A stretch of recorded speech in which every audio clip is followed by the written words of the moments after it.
Range expansion तब होता है जब कैंडल्स के हाई लो रेंजेस या फिर कितना डिस्टेंस एक सर्टेन दिन में या वीक में या महीने में या 15 मिनट में प्राइस कवर करता है ऊपर की तरफ या नीचे की तरफ, अगर वो जनरली ज्यादा होता है तो उसको रेंज एक्सपेंशन बोलते हैं। रेंज एक्सपेंशन मींस कैंडल्स के जो size they are significantly longer, और रेंज कॉन्ट्रैक्शन मतलब कैंडल्स के साइज काफी छोटे हो जाते हैं। See contraction and expansion, expansion के बाद contraction, it is a natural phenomenon. Alright, इसका मतलब अगर आप आज का निफ्टी का क्लोज देखें, so this is N expanded bar, almost 180-90 points rally Nifty spot ने दिया है, एंड उसके पहले if you see the size of the candles were relatively smaller. आगे जाके ये प्रॉब्ली इतना 180 पॉइंट का फिर से मूव नहीं दे पाएगा, इट विल कॉन्ट्रैक्ट।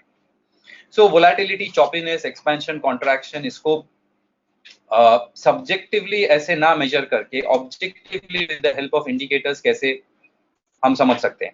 एक बहुत यूजफुल इंडिकेटर है जिसको हम आज यूज करेंगे कॉन्ट्रेडियन सेटअप्स के लिए, वो है Bollinger band. Bollinger band is developed by John Bollinger, और ये वोलेटिलिटी को कैलकुलेट करता है या फिर समझता है with the help of a statistical tool which is called standard deviation. अगर आप ऑप्शंस में ट्रेड करते हो, स्पेशली ऑप्शन सेल करते हो, then standard deviation will be a very useful thing for you. पहले मैं आपको दिखाता हूं ये बेसिक इंडिकेटर बॉलिंजर बैंड दिखता कैसे है, फिर मैं आपको इसका एक्सप्लेनेशन एक एक स्टेप बाय स्टेप समझाता हूं। मैं प्राइस को पहले हाइड करता हूं। आप नोटिस करेंगे बॉलिंजर बैंड में 3 लाइंस होते हैं। The first one is the middle one, the gray one, जो बीच में। This is an average, और by default आप कोई भी बॉलिंजर बैंड अगर प्लॉट करेंगे तो ये सिंपल 20 पीरियड मूविंग एवरेज। हम लोग ने पहले मूविंग एवरेजेस के बारे में चर्चा किया है, तो यहाँ पे सिर्फ हम 20 पीरियड का सिंपल मूविंग एवरेज प्लॉट कर रहे हैं। This is the middle line. इसके ऊपर एक ग्रीन लाइन है और इसके नीचे एक रेड लाइन है। जो ऊपर का लाइन है उसको हम बुलाएंगे अपर बॉलिंजर बैंड, और जो नीचे का रेड लाइन है उसको हम बुलाएंगे लोअर बॉलिंजर बैंड। तीनों लाइंस को लेके ये इंडिकेटर पूरा बनता है बॉलिंजर बैंड्स। ये अपर बॉलिंजर बैंड और ये लोअर बॉलिंजर बैंड कैलकुलेट होता है, ये जो मीन पॉइंट है या जो एवरेज का लेवल है, इससे 2 स्टैंडर्ड डिविएशन ऊपर की तरफ ऐड किया जाता है और 2 स्टैंडर्ड डिविएशन नीचे की तरफ माइनस किया जाता है। अब ये स्टैंडर्ड डिविएशन कौन सा चिड़िया का नाम है और 2 स्टैंडर्ड डिविएशन का मतलब क्या है? अगर मैं प्राइस को वापस लाता हूं और इस बार मैं क्लोजिंग प्राइस को सिर्फ देखना चाहता हूं, तो मैंने सिर्फ लाइन चार्ट प्लॉट किया। ये एक लाइन चार्ट है निफ्टी का, और line chart open high low नहीं दिखाता है, सिर्फ क्लोजिंग प्राइस दिखाता है। आप नोटिस करेंगे कि ज्यादातर समय ये क्लोज होता है अपर बॉलिंजर बैंड और लोअर बॉलिंजर बैंड के अंदर। रेयरली, कभी कभार ये बैंड के बाहर जाके बंद देता है, जैसे कि यहां दिया था और यहां नीचे की तरफ दिया था, यहां भी दिया था और ऊपर में यहां दिया था। लेकिन ज्यादातर टाइम, ज्यादातर इंस्टेंस ये अपर बॉलिंजर और लोअर बॉलिंजर बैंड के अंदर ही रहता है। अब ये 2 स्टैंडर्ड डिविएशन लेने का स्टैटिस्टिकल सिग्निफिकेंस ये है कि अगर हम लास्ट 100 क्लोजिंग प्राइस को कंसीडर करें, उसमें से 95 ऑफ देम ये बॉलिंजर बैंड के अंदर होगा, 5 से 6 बार ये बैंड के बाहर जाएगा। इसको अगर ऑपोजिट वे में हम समझने का कोशिश करें, तो अगर प्राइस अपना बॉलिंजर बैंड के बाहर जा चुका है अभी, अगर ऊपर बॉलिंजर बैंड के बाहर गया है या फिर नीचे लोअर बॉलिंजर बैंड के बाहर गया है, इसका मतलब ये एक एक्सेप्शनली रेयर इंस्टेंस है। ये 100 में से सिर्फ 5-6 बार ही होता है और ये अब हो रहा है। और अगर ये एक्सेप्शनल हुआ है तो मतलब एक्सेप्शनल मूव के बाद एक अपॉर्चुनिटी बन सकता है। उसे एक कदम पीछे लेते हैं। ये कब अपना अपर बॉलिंजर बैंड के बाहर जाएगा या कब अपना लोअर बॉलिंजर बैंड के बाहर जाएगा। ये तभी बाहर जा पाएगा जब एक एक्सेप्शनली स्ट्रॉन्ग मूव नीचे की तरफ होगा तो वो बैंड के बाहर निकल जाएगा, या फिर एक तरफा स्ट्रॉन्ग मूव ऊपर के तरफ होगा, वो बैंड के बाहर, अपर बॉलिंजर बैंड के बाहर जाके बंधेगा। इसका मतलब ये हुआ कि अगर प्राइस अपर बॉलिंजर बैंड के बाहर है या बाहर बंद दिया है, so it's a very very strong up trend या अप मूव। या फिर अगर प्राइस लोअर बॉलिंजर बैंड के नीचे बंद देता है तो इसका मतलब ये हुआ that it's a very strong down move या स्ट्रॉन्ग सेलिंग, जिसके कारण प्राइस बैंड के बाहर निकल चुका है। और स्टैटिस्टिकली 100 में से सिर्फ 5 या 6 बार ही ऐसा बनता है। So it's an exceptional case. John Bollinger जिन्होंने ये इंडिकेटर को डेवलप किया है, उनका ऑब्जर्वेशन के हिसाब से स्टॉक मार्केट में ये 100 में से 95 पकड़ना ठीक नहीं होगा, 100 में से अराउंड 90 पकड़ना ठीक होगा। So out of 100 closing prices almost 89 to 90 band के अंदर रहेगा।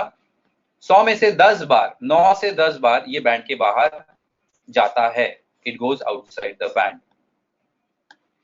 ऑलराइट, मैं फिर से प्राइस को हाइड करता हूं। आप अगर सिर्फ इस बॉलिंजर बैंड, अपर बॉलिंजर बैंड और लोअर बॉलिंजर बैंड को नोटिस करें तो आप देखेंगे कि इनके बीच का जो डिफरेंस है, जो डिस्टेंस है, वो घटते बढ़ते रहता है। For example, if I keep my cursor here, मैं अगर यहाँ पे फोकस करता हूं, सो लोअर बॉलिंजर बैंड और उस दिन पे अपर बॉलिंजर बैंड का जो डिफरेंस है, दिस इज ह्यूज, बहुत ज्यादा डिफरेंस है। लेकिन अगर आप करंट सिनेरियो में देखेंगे तो अपर बॉलिंजर बैंड और लोअर बॉलिंजर बैंड का डिफरेंस ज्यादा नहीं है, जैसे कि यहाँ पे था, ज्यादा नहीं था। इसको कैलकुलेट करते हैं हम एक इंडिकेटर के साथ जिसको बोलते हैं बैंडविड्थ बॉलिंजर। हम अगर बैंडविड्थ बॉलिंजर को प्लॉट करें तो आपको दिखेगा a line which is going up and down like this. जब ये बैंडविड्थ घट रहा है, means this line is red in colour, इसका मतलब कॉन्ट्रैक्शन हो रहा है, बाजार में प्राइसेस कॉन्ट्रैक्ट हो रहे हैं। और जब राइजिंग है एंड ब्लू इन कलर, इसका मतलब प्राइसेस एक्सपैंड हो रहे हैं। सो अगर बैंडविड्थ बढ़ता है इट मींस एक्सपेंशन हो रहा है, और अगर बैंडविड्थ घटता है इट मींस कॉन्ट्रैक्शन हो रहा है।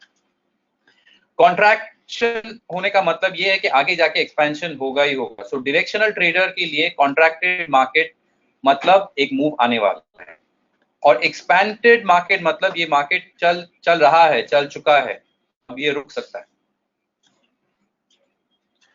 और भी कुछ यूजेस है बॉलिंजर बैंड्स के, लेकिन हम कॉन्ट्रेरियन ट्रेड पे आज ध्यान देंगे। कॉन्ट्रेरियन ट्रेड मतलब, पहले मैंने आपको बताया था कि अगर मार्केट ऊपर की तरफ चल रहा है तो ऊपर के भाव पे अगर हम शॉर्ट करें या बेचने का इरादा रखें तो वो एक कॉन्ट्रेरियन ट्रेड हुआ। और अगर मार्केट गिरता है और डाउन ट्रेंड में है और अगर हम नीचे के भाव में इसको खरीदने का कोशिश करें तो वो भी एक कॉन्ट्रेरियन बाय ट्रेड होता है। इस कॉन्ट्रेरियन ट्रेडिंग स्ट्रैटेजी का एक दूसरा स्टैटिस्टिकल या मैथमेटिकल टर्म है reversion to mean. Mean is a mathematical word for average। ये जो मूविंग एवरेज है इसको मैथमेटिकली मीन भी बुलाया जाता है। एंड रिवर्शन टू मीन मतलब, अगर आप अपने एवरेज से बहुत दूर भटक चुके हो, निकल चुके हो, तो आप कभी ना कभी मीन के पास वापस आएंगे। मतलब प्राइस हमेशा वापस अपने एवरेज के पास आता है या मीन के पास आता है। इसीलिए the term that the traders use is reversion to mean, reverting back to the mean। So अगर एक प्राइस या फिर एक मार्केट अपने मीन से, अपने एवरेज से बहुत दूर निकल चुका है तो इसका मतलब ये हुआ कि वो कभी ना कभी अपने मीन के पास जाएगा ही जाएगा। So अगर इस एग्जाम्पल को हम देखें, यहाँ पे जब निफ्टी जनवरी पे 11,100 के ऊपर बंद दिया था, इस जोन पे हम क्लियरली देख सकते हैं कि अपने मीन से काफी निकल चुका है। हम क्लियरली देख सकते हैं कि ये एक एक्सपैंडेड मार्केट है, काफी हो चुका है। और कभी ना कभी सूनर और लेटर ये अपने मीन को रीटेस्ट करने आएगा ही आएगा। और अगर आप इस माहौल में बेचते हो निफ्टी को with an anticipation and expectation के नीचे ये मीन के पास आएगा, तो आप बन गए एक कॉन्ट्रेरियन ट्रेडर, और आपका जो ये ट्रेड है that is termed as reversion to mean trade. मतलब आप एक्सपेक्ट कर रहे हो कि ये मीन के तरफ रिवर्ट करेगा। अब इस ट्रेड को हम कैसे पकड़े? एम टॉप और डब्ल्यू बॉटम एक कॉन्सेप्ट है बॉलिंजर बैंड में, जो हमको ये हेल्प करेगा ये टॉप्स एंड बॉटम्स को प्रेडिक्ट करने के लिए। पहले हम लोग एम का बात करते हैं। यहाँ पे निफ्टी पे जनवरी पे जो हाइज बनाया था, this is an example of an M top. यहाँ पे थोड़ा ध्यान से सुनिएगा। एम टॉप तब बनता है जब बाजार या जब प्राइस अपर बॉलिंजर बैंड के बाहर बंद देता है और बंद देके एक हाई बनाता है। ये जो हाई बना था क्लोजिंग प्राइस पे हाई, ये अपने बॉलिंजर बैंड, अपर बॉलिंजर बैंड के बाहर था, नंबर 1। इसके बाद इमीडिएटली इसके बाद का जो हाई होगा वो इस हाई से ऊपर भी हो सकता है, जो कि यहाँ पे हुआ था। इस हाई से सेम लेवल पे भी हो सकता था, या फिर इस हाई के नीचे भी हो सकता था। लेकिन इसका नेक्स्ट जो हाई अगर अपर बॉलिंजर बैंड के अंदर हो तो इसको हम लोग एम टॉप बुलाएंगे। इन सिंपल लैंग्वेज, मार्केट एक क्लोजिंग टॉप बनाएगा अपर बॉलिंजर बैंड के बाहर, और मार्केट एक क्लोजिंग टॉप बनाएगा अपर बॉलिंजर बैंड के अंदर। जो क्लोजिंग टॉप अंदर बनेगा वो बाहर वाला टॉप से इमीडिएट वाला होगा, नेक्स्ट वन। इसका मतलब हम इसके साथ इसका तुलना नहीं करेंगे, हम इसके साथ सिर्फ इसका नेक्स्ट टॉप का ही तुलना करेंगे। पहला वाला बाहर और उसकी इमीडिएट वन अंदर, और जो अंदर टॉप बनेगा वो पहले वाले से हायर हो सकता है, सेम लेवल पे हो सकता है, या फिर लोअर भी हो सकता है। अगर ऐसा एक माहौल बने तो उसको हम लोग एम टॉप बुलाएंगे। जैसे कि यहां पे बाहर अंदर, जैसे कि यहां पे बाहर, the next top is inside. जैसे कि यहां पे ये ऑलमोस्ट अंदर ही था, बाहर अंदर। So these are all examples of M top, बाहर, नेक्स्ट वन इज इनसाइड। इसका ऑपोजिट है W bottom. W bottom means price एक बॉटम बनाएगा लोअर बॉलिंजर बैंड के बाहर, नीचे की तरफ। ये एक लो बनाता है नीचे की तरफ, और ये लोअर बॉलिंजर बैंड के बाहर जाके एक बॉटम बनाता है।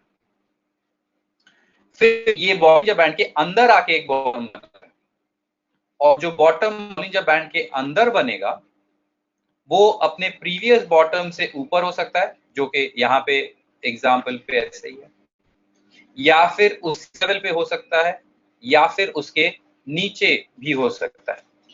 जो भी हो, इन तीन केसों में से ये तीनों के तीनों एक डब्ल्यू बॉटम के एग्जाम्पल है।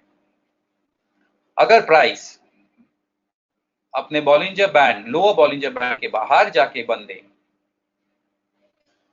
और नेक्स्ट बॉटम बनाए बॉलिंजर बैंड के अंदर, then that is an example of W bottom। And W bottom बनने का मतलब ये कि प्राइस थोड़ा सा उछल सकता है। there is a possibility, there is a predictability कि प्राइस कोशिश करे अपने मीन के तरफ रिवर्ट करने का। This is reversion to mean. Nifty से निकल के कुछ स्टॉक्स में जाते हैं। सोचिए बैंक ऑफ बड़ौदा, यहाँ पे देखिए बैंक ऑफ बड़ौदा का प्राइस अपर बॉलिंजर बैंड के बाहर गया था, नेक्स्ट अपर बॉलिंजर बैंड के अंदर बना, और जो नेक्स्ट जो बना वो अपने प्रीवियस हाई से थोड़ा सा ऊपर बना।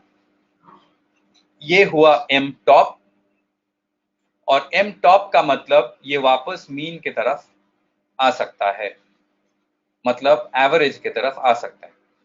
ये एवरेज पे आके रुकेगा, फिर ऊपर जाएगा, एवरेज तक नहीं पहुंचेगा, एवरेज तोड़ के और नीचे लोअर जाएगा, कुछ भी हो सकता है। आप 100 चार्ट देखेंगे तो आपको 5-6 different types of variety definitely मिल जाएगा। लेकिन एक चीज है कि अगर बॉलिंजर बैंड के साथ क्लोजिंग प्राइस एक एम टॉप बनाता है तो वहां पे एक पॉसिबिलिटी बनता है, पॉसिबिलिटी कि ये मीन के तरफ आए। हमेशा नहीं होता है। आप यहीं पे देखिए, इसी बैंक ऑफ बड़ौदा का डेली चार्ट पे ये बाहर जाता है, ये अंदर आ जाता है, लेकिन उसके बाद ये रेंज बाउंड होके थोड़ा सा उछल के फिर नीचे आता है, जो कि यहाँ पे नहीं हुआ। इसको हम फिल्टर कैसे करेंगे ये आपको मैं नेक्स्ट सेक्शन में बताऊंगा कि कैसे आप इसको कैप्चर कर पाएंगे और इसको अवॉइड कर पाएंगे। लेकिन this is an example of an M top. मैं एक चीज आपको फिर से रिपीट करता हूं, एम टॉप के लिए आप इमीडिएट हाईस को ही कंपेयर करें। मैं फिर से बोलता हूं, आप इस हाई के साथ इस हाई का कंपेयर मत कीजिएगा, इस हाई के साथ सिर्फ इसी हाई का कंपेयर कीजिएगा। डब्ल्यू बॉटम इस लो के साथ आप इस लो का ही तुलना या कंपैरिजन करेंगे। यहाँ पे देखिए डब्ल्यू बॉटम तो बना, लेकिन ये मीन तक प्राइस को नहीं लेके जा पाया, इनफैक्ट ये और नीचे आ गया। सो हमेशा ये काम करेगा? ऑब्वियसली ऐसा नहीं है और ऐसा होगा भी नहीं कभी। सो एसेंशियली एम टॉप और डब्ल्यू बॉटम एक सिग्नल है जो बॉलिंजर बैंड से मिलता है, जो एक वोलेटिलिटी इंडिकेटर से मिलता है, और ये वोलेटिलिटी इंडिकेटर एक सिग्नल दे रहा है कि यहां से प्राइस अपने मीन के तरफ रिवर्ट हो सकता है। इस कॉन्सेप्ट को, एम टॉप और डब्ल्यू बॉटम कॉन्सेप्ट को हम लोग एक्सटेंड करेंगे। अब इसमें हम लोग आरएसआई और स्टोकेस्टिक्स का एक फ्लेवर लाएंगे और इसको एक कॉन्क्रीट कॉन्ट्रेरियन ट्रेडिंग स्ट्रैटेजी का रूप देंगे।